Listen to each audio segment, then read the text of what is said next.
Kementerian Kesehatan merekomendasikan nitrogen cair tidak digunakan untuk pangan siap saji. Rekomendasi ini dikeluarkan sebagai langkah merespon kasus keracunan ciki ngebul di sejumlah daerah dalam beberapa waktu terakhir. Saat ini, Kementerian Kesehatan telah menerbitkan surat edaran yang berisi kepada para pedagang jalanan untuk tidak menggunakan nitrogen cair pada makanan siap saji. Ciki ngebul jadi salah satu jajanan warga yang digemari sebagian besar anak-anak.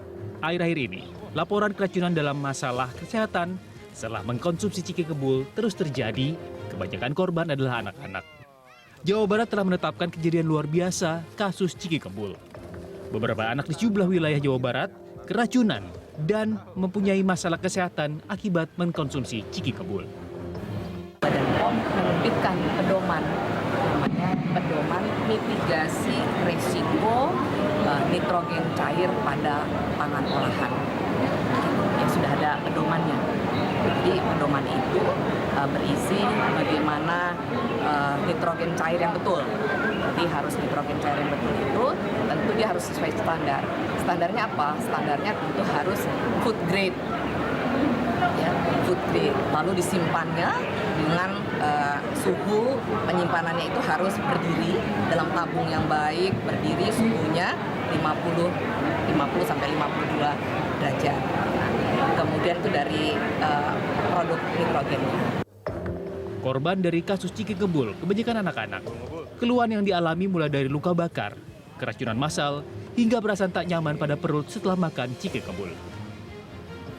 Tim Liputan BTV.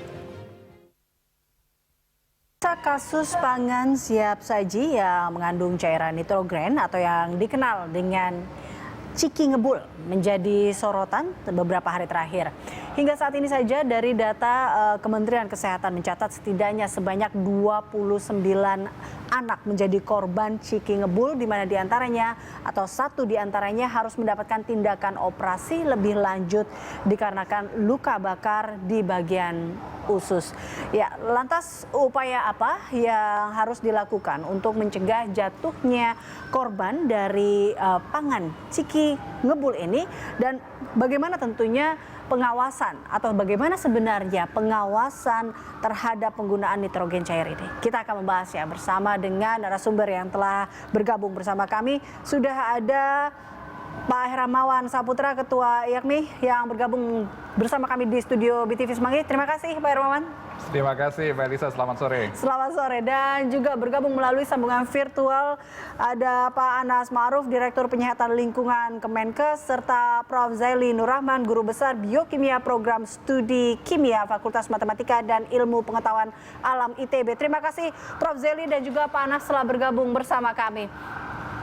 Baik, saya mungkin langsung ke Pak Anas terlebih dahulu. Pak Anas, ini koreksi bila kami salah, tapi memang data yang kami dapatkan ini kasus keracunan ciki ngebul ini sebenarnya sudah ada di tahun 2022.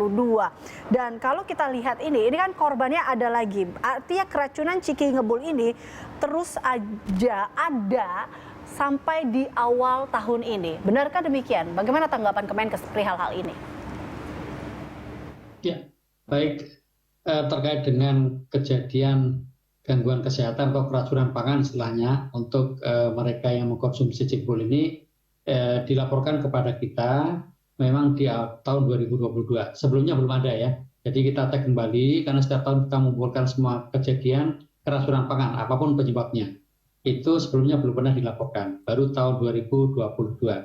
Nah, pertama kejadian yang dilaporkan itu di Ponorogo ya, di bulan Juli 2022. Tapi ini bukan karena mengkonsumsi. Jadi waktu itu jajan pangan yang sudah diterima anak tersebut, kemudian belum sempat dimakan, tiba-tiba terbakar. Ini kan nitrogen bisa juga memang terbakar ya. Dan mengenai bagian kulit, tangan, kemudian dada, dan sebagainya.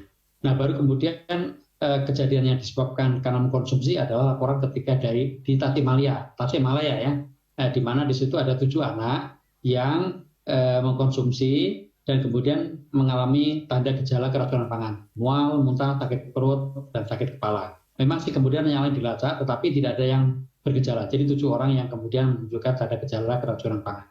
Nah, setelah itu kemudian baru muncul kejadian di Bekasi, ya, kemudian kejadian di di Jember, di Jawa Timur, ya. Nah, Itu memang rata-rata kejadiannya pada anak-anak, mereka yang mengkonsumsi cekbul ini. Dari data kami, itu mereka berusia antara 4 sampai 12 tahun ya.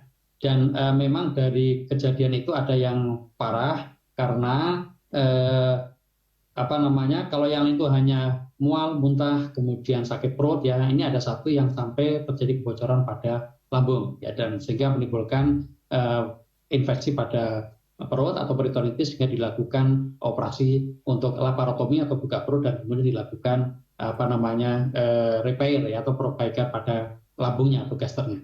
Demikian, Pak. Pak Anas, tapi kita tahu bahwa saat ini dari Kementerian Kesehatan sendiri telah mengeluarkan surat edaran tentang pengawasan terhadap penggunaan nitrogen cair ini pada produk pangan siap saji.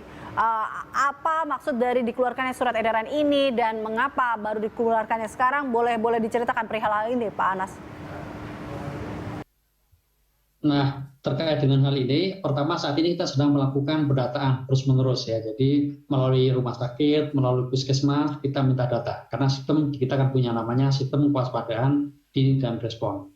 Jadi baik itu kasus yang di rumah sakit yang diduga akibat karena keracunan cekbul maupun yang terjadi di puskesmas, saat ini kita tengah mengumpulkan data, gitu ya. Kemudian kita memang menerbitkan surat edaran pada awal Januari karena memang laporan itu setelah kita kaji kok bertambah ya. Kan sebelumnya itu di November, kemudian Januari awal atau akhir Desember itu ada laporan, dan sehingga kita langsung bergerak cepat untuk mengantisipasi dampak lebih luas lagi, sehingga dikeluarkan surat edaran. Nah, prinsipnya surat edaran ini adalah supaya Dinas Kesehatan baik provinsi, kabupaten, kota, kemudian sampai puskesmas, dibantu KKP, PTKL itu melakukan pengawasan ya terhadap para penjual cekbul ini ya. Karena saat ini banyak kita temukan di lapangan, di masyarakat, di pasar malam, kemudian juga di pedagang keliling ya, di sekolah-sekolah.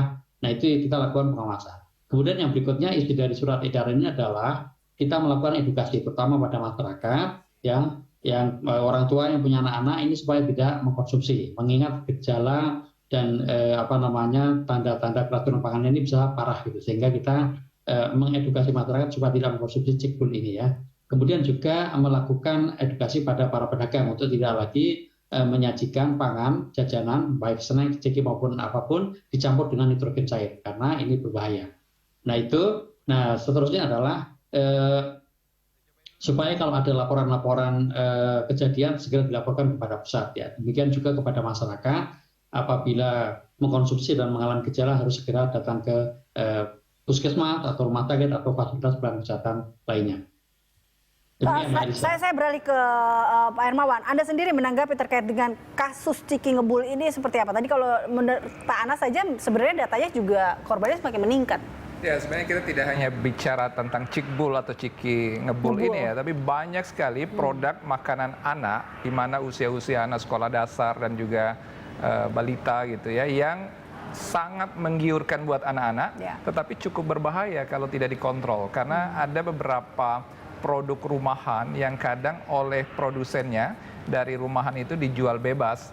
Misalnya melalui gerobak keliling kampung atau mangkal di depan sekolah. Dan anak itu paling tidak 3 daya tarik utamanya. Pertama dari warna yang mencolok, cita rasa yang manis, dan juga adanya juga packaging ya, atau tampakan tampilan yang memang menarik buat anak-anak, kemas-kemasan. Jadi urusan sehat tuh anak-anak tidak mengetahuinya. Padahal sebenarnya tadi udah disampaikan, edukasi yang paling awal adalah edukasi pada orang tua, bahwa anak-anak usia dini mulai dari balita, usia sekolah sampai remaja, itu usia-usia pengembangan, pembentukan tubuh, energi, protein, dan seterusnya untuk zat pertumbuhan, dan itu udah jelas bagaimana gizi yang baik untuk anak. Tetapi begitu cara pengolahannya tidak menarik karena warna, tidak menarik karena rasa dan packaging, maka anak-anak akan beralih ke yang menarik dulu, secara visual, secara rasa. Makanya itu dalam proses pengawasannya tidak bisa kita hanya mendekati pengawasan dari provider, tetapi ada pengawasan dari komunitas. Dan peran komunitas ini berarti berkaitan dengan orang tua, sekolah berarti di situ ada guru dan pengelola, ada juga berkaitan dengan komunitas masyarakat, RT RW, yang memang bila ada orang-orang yang jual produk makanan rumahan, olahan, yang pertama dilakukan harus teridentifikasi. Siapa orang-orang ini, di mana saja mereka berjualan, apa jenis makanannya. Jenis-jenis makanan yang terkategori kacang-kacangan, umbi-umbian, atau bahan dasar susu dan seterusnya, sebenarnya itu kan makanan yang bergizi. Tapi begitu diintervensi oleh produsen ini pada penguat rasa yang tidak bagus, misalnya mononatrium glutamat misalnya ya, kemudian ada pewarna, itu semua akan menyebabkan potensi irasional ingredient gitu ya, dan pada akhirnya bisa beresiko keracunan, dan itu tentu kita tidak harapkan. Nah, terkhusus mengenai ciki ngebul ini kan cukup berbahaya ketika yang dijadikan bahan itu adalah nitrogen cair, dan nitrogen ini kita paham sebagai pendingin untuk berbagai industri, tetapi dalam kadar tertentu yang tidak terkontrol dan irasional. Nah, ini makanya muncul anak-anak kita yang jadi korban. Nah, oke. Sebelum kita masuk ke kadar atau bagaimana pengawasannya, tapi Anda sendiri menanggapi bahwa tadi sebagai langkah antisipatif pemerintah pun mengeluarkan surat edaran di sini dari Kemenkes. Salah satu yang masuknya adalah juga edukasi kepada masyarakat, kepada pelaku usaha. Apakah Anda merasa bahwa surat edaran ini sudah tepatkah dikeluarkan atau seperti apa? Sebagai edaran itu memang harus keluar dan menunjukkan adanya awareness ya, tetapi tidak cukup, dan bahkan daya ungkitnya kecil kalau kita bicara perilaku. Perilaku itu dalam konteks publik itu lebih kepada kesempatan dan kepedulian. Atau mungkin gini, setelah surat edaran ini keluar, reaksi cepat apa yang harus dilakukan? Pertama, sekolah-sekolah dan sentra-sentra di mana tempat bermain anak itu harus ada ketahanan ya, komunitas. Misalnya gini, paling gampang itu di sekolah. Sekolah-sekolah itu sebenarnya udah banyak yang lebih bagus dan baik karena memberi kebijakan kalau anak-anak mau belanja makanan, makan siang atau jajanan di dalam ya. Nah, begitu dibilang di dalam, kantin yang sudah terdata pasti juga akan terkontrol apa yang menjadi bahan dan juga produk makanan yang dijual. Tetapi yang lebih lost control itu kalau jajanannya di luar sekolah misalnya, atau pedagang keliling yang di situ tidak diketahui siapa mereka keliling dan seterusnya, dan produk rumahan itu sama sekali nggak bisa dikontrol. Sekarang siapa yang bisa awasi itu? Kalau dia produknya adalah produk jadi yang packaging masuk minimarket dan seterusnya, udah pasti terregister, udah pasti jelas ingredientnya, dan bahkan pemerintah bisa awasi dengan mudah.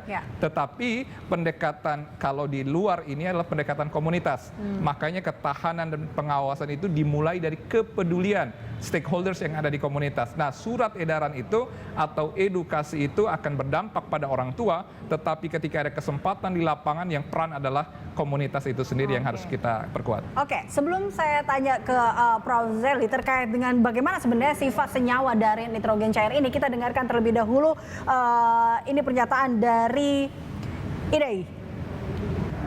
Itu biasanya digunakan untuk mendinginkan, mengawetkan, ya, menghentikan pertumbuhan bibit penyakit di produk-produk makanan. Ketika liquid nitrogen itu mencapai suhu kamar, berasaplah dia. Nah, ini kan memang menimbulkan sensasi yang menakjubkan bagi anak-anak. Menambah selera makanan, menambah selera ingin tahu setiap makanan yang dikasih nitrogen cair, kemudian disajikan di hadapan anak-anak, menimbulkan asap yang menarik. Ketika si nitrogen cair itu masih ada dalam bentuk cair, yang sebagian menguap tapi masih ada yang cair, nah itulah yang menimbulkan bencana pada anak-anak tersebut, karena dia menimbulkan iritasi, menimbulkan luka bakar dari dinginnya si nitrogen cair itu. Kalau ke kulit dia menimbulkan luka bakar, kalau ke tenggorokan ya tenggorokannya rasa terbakar, kalau ke lambung ya rasa tidak nyaman di lambung, kalau konsentrasinya berkelebihan ya lambungnya bocor. Itu tadi dikatakan oleh Ikatan Dokter Anak Indonesia yang mengatakan bila memang ini akan berbahaya bila tidak sesuai dengan prosedurnya. Artinya tadi bisa menjadi iritasi, luka bakar. Nah, saya ke Prof. Zely. Kalau kita melihat dari sifat senyawa dari nitrogen cair itu sendiri, ini seperti apa sebenarnya? Seberapa bahayanya memang nitrogen cair ini bila dikonsumsi? Baik. Sebelum saya menjawab ini, saya akan menjelaskan dulu sifat-sifat nitrogen. Ya, nitrogen itu bisa dalam bentuk fasa gas, fasa cair, dan fasa padat. Nah, pada nitrogen sendiri sifatnya adalah inert, sebagai gas, tidak beracun pada dasarnya itu. Nah, tetapi pada saat nitrogen itu dikondensasi, kemudian titik didihnya itu adalah minus 196 derajat Celcius, sangat dingin. Nah, tadi saya melihat gambaran di situ ada makanan dicelupkan ke dalam nitrogen cair. Pada saat itu diangkat, makanan itu bisa jadi masih ada residu nitrogen cairnya, sehingga residu itu yang tampak ngebul, menguap di situ. Jadi dari cair ke gas. Nah, di sini yang berbahaya dari nitrogen cair adalah sifat frostbitten, yaitu membuat luka bakar karena suhu dingin. Saya punya pengalaman pada waktu sekolah S3 dulu, begitu kan, kerja dengan cryo. Cryo itu kerja dengan kondisi dingin. Nah, untuk pendinginnya digunakan adalah nitrogen cair. Nah, pada saat itu pada saat bekerja ketumpahan itu jari saya dan itu kena luka bakar. Itu sembuhnya perlu waktu 2 minggu karena luka bakar. Oke, butuh waktu 2 minggu untuk penyembuhan itu, padahal itu di luar. Nah, ini bagaimana kalau dimasukkan ke dalam tubuh? Artinya kan lebih berbahaya lagi. Tapi kita akan membahasnya lagi usai jeda. Prof. Zely, Pak Anas dan juga Pak Hermawan, usai jeda pemirsa, tetaplah bersama kami dalam Berita Satu Sore.